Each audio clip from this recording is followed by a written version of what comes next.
It's after midnight. Most people are in bed. But the President of the United States, 80 years old, falling asleep in meetings, is doing an interview. Not with a network you've heard of, not with a newspaper, but with a conspiracy theorist who once announced that Israeli Jews see Trump as the second coming of God. A claim that Donald Trump liked so much, he reposted it and thanked him for it. A man who spoke at a Trump rally last year and then ended up getting an Oval Office visit a month later. And somewhere past the witching hour, this guy leans in and says, quote, "Let me put an idea in your head." And that idea is not a new idea, but it's federalizing our elections, something that the president has openly mused about before. And the president's reaction this time was, quote, "Let me just say that stranger things have happened. Okay, I'll leave it at that." Let me put an idea in your head, okay? Because it's so hard to get the Senate to do anything, now they're on recess, they don't get anything done if they never get the Save America Act done. You have the right to declare a national security emergency for elections. And the Supreme Court ruled in 1983 under Reagan that INS versus Chadha, that if you declare a national security emergency as the President of the United States, they can't challenge it. It can only be overturned by a 2/3 vote of both houses of Congress. So if you do this in the next month, we will get photo ID, proof of citizenship, and a limit to mail-in ballots, and you don't even need the Senate vote. Happened. Okay, I'll leave it at that. Now, the host here, Wayne Allen Root of something called Real America's Voice, and his idea is that the Senate is on recess. And because of that, they can't pass the SAVE Act, the Save America Act that Trump so desperately wants. So in his mind, Trump has, quote, "the right to declare a national security emergency for elections," end quote. Supposedly untouchable, short of getting 2/3 of both chambers involved. And if Donald Trump moves, quote, "in the next month, we will get photo ID, proof of citizenship, and a limit to mail-in ballots," end quote. All coming before November in Root's mind.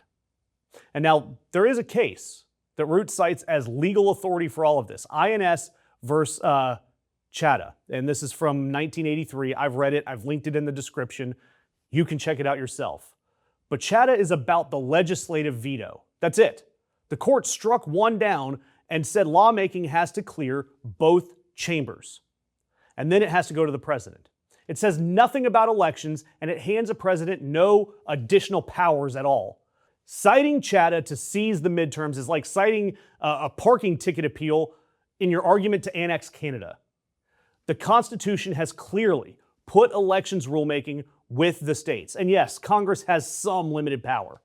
And I want to throw a comparison out here, and I get that not everybody was free and fair, but Abraham Lincoln held the 1864 election on schedule, in the middle of the Civil War with armies in the field. And this quote, "stranger things have happened," sounds like a shrug. And I think it is, because I think it's actually just a status update in Trump's mind, because his plan has been around in writing. Pro-Trump lawyers have circulated that 17-page draft executive order that claims that China interfered in the 2020 election and handing the president power over voter ID, hand counts, and mail-in ballots. And some of the people that are pushing that idea say they helped draft it and that it's, quote, sitting on his desk. People like Bannon, John Solomon, Cleta Mitchell, they're talking about this.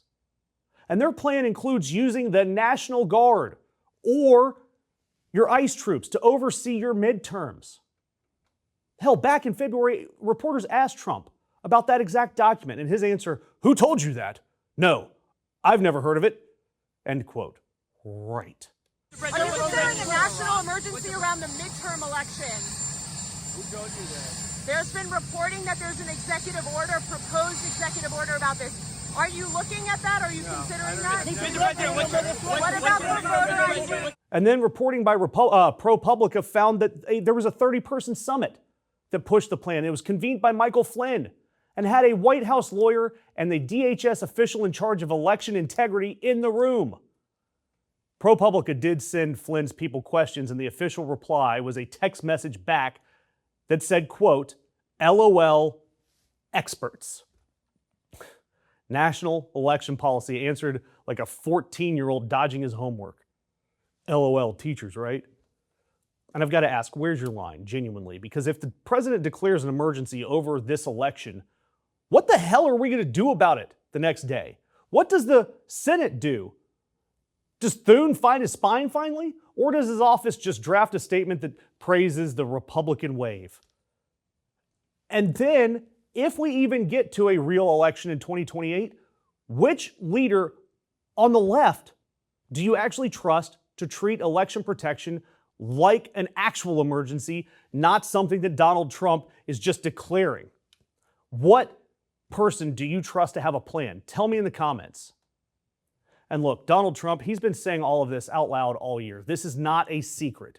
February, posting, "I have searched the depths of legal arguments not yet articulated or vetted on this subject, and will be presenting an irrefutable one in the very near future.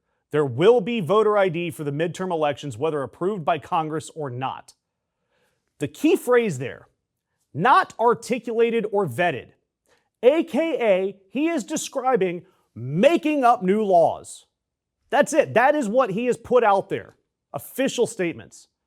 And since then, he's told Dan Bongino that Republicans need to take over elections and nationalize the voting. Just a couple of weeks ago, he demanded that the Senate nuke the filibuster to force this bill through.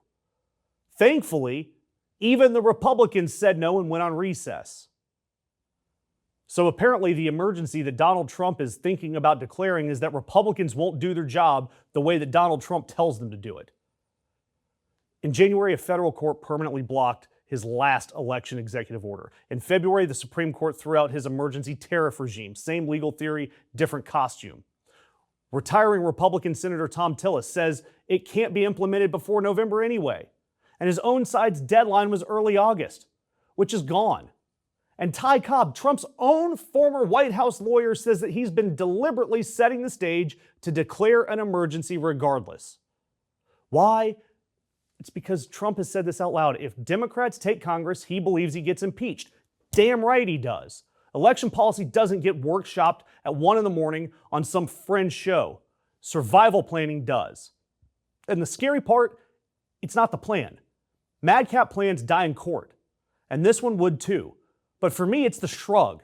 An American president was handed the plot to override an election on camera, and he couldn't summon the word no. His quote, "Stranger things have happened," sounds like a cursed save the date. And there's 3 things that I've been telling you guys that you need to take care of today. Because November, it's not going to go smoothly. Number 1, get your ID sorted out. If you need real ID, go get it today. If you can, bring your passport to the polls. Number 2, if you have to vote by mail, request your ballot the first day that you can. Mail it back the first day that you can and track it the entire way. Make sure you do that. And third, and I'm already seeing that this is working, go to your local clerk. Social media, through the press, when they do public speaking events, ask them what they are doing to secure this election. Because they're going to brag. They're going to tell you that they have the most secure election plan in place. And we're going to need that. We're going to need them saying that on the record. Because when Donald Trump tries to steal this election in November, it's going to go to the courts. And every bit of evidence is going to help us. And that's why I'm asking that you guys hit that notification icon, because I'm going to be covering this and everything else that Donald Trump tries to ruin between now and November.